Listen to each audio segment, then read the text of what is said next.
myself in a little bit, so please applaud this, even if you don't know what I'm going on about. Rachel D'Souza, email loser. Growing up in the 1980s, I remember the huge social divisions caused by Thatcherism. There are many parallels with today. We've experienced the return of a politics of fear and miserly self-interest. Despite the election result, there are many millions of people across our country who don't agree with blaming the poor and the vulnerable for the crimes of the rich and powerful. This Tory government are determined to stitch their austerity lies into the fabric of our society.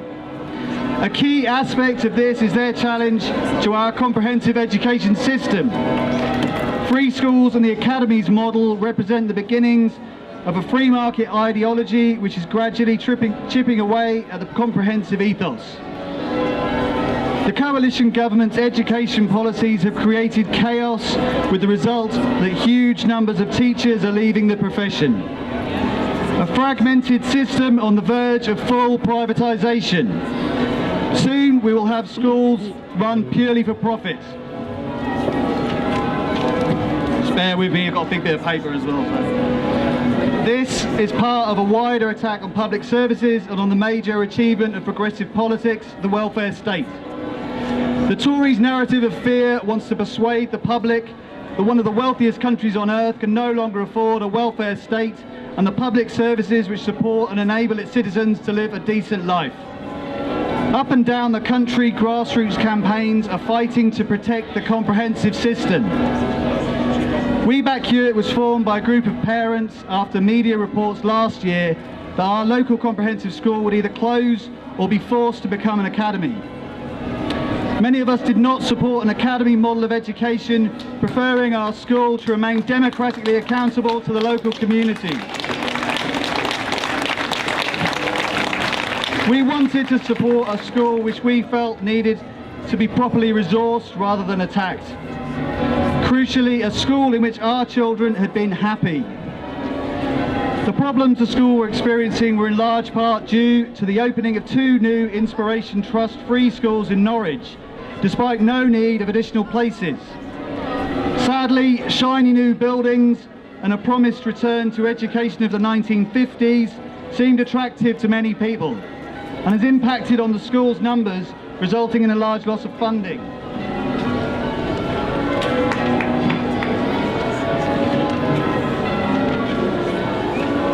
This is not the only reason for the problems of the Hewitt. Nevertheless, the school was given a good Ofsted report in 2013, so its apparent rapid decline appeared very strange.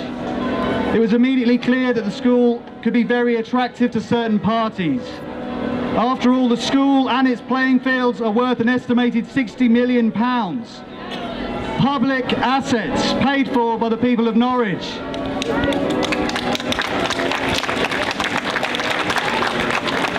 This was something rarely mentioned in initial media reports.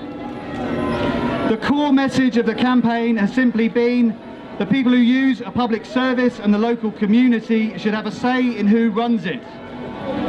This message has gathered huge support and the support of our local democratically elected representatives, other of course than the Tories.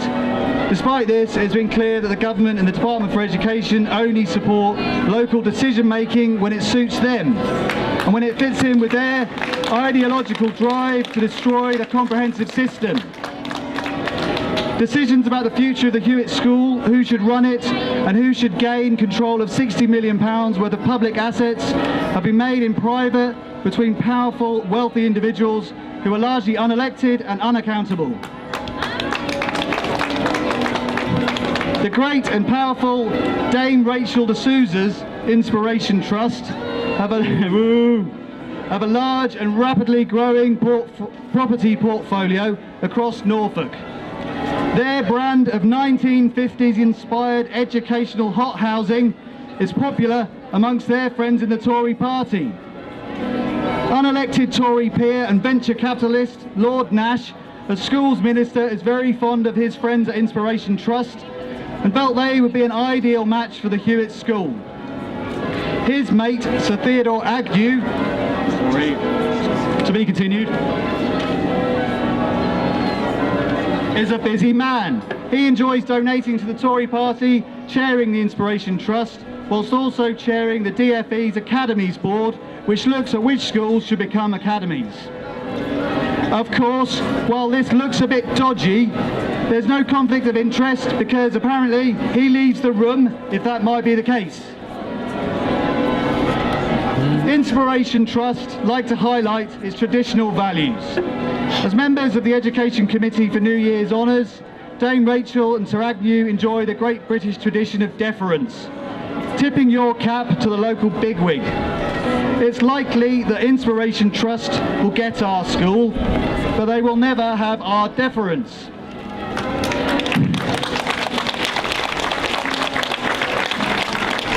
I would like to thank you in supporting us in another great British tradition, the noble tradition of being a total pain in the arse of powerful vested interest.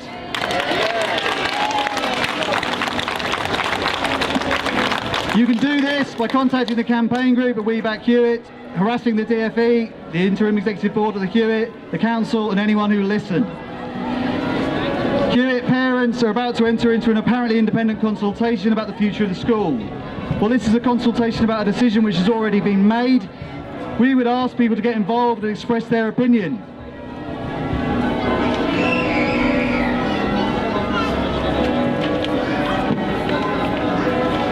We also want to press for a community consultation where local people without children at the school can also express their views. Our aim at this point is to seek an alternative sponsor and to retain the lion's share of the land at the Hewitt for the people it belongs to, the people of Norwich.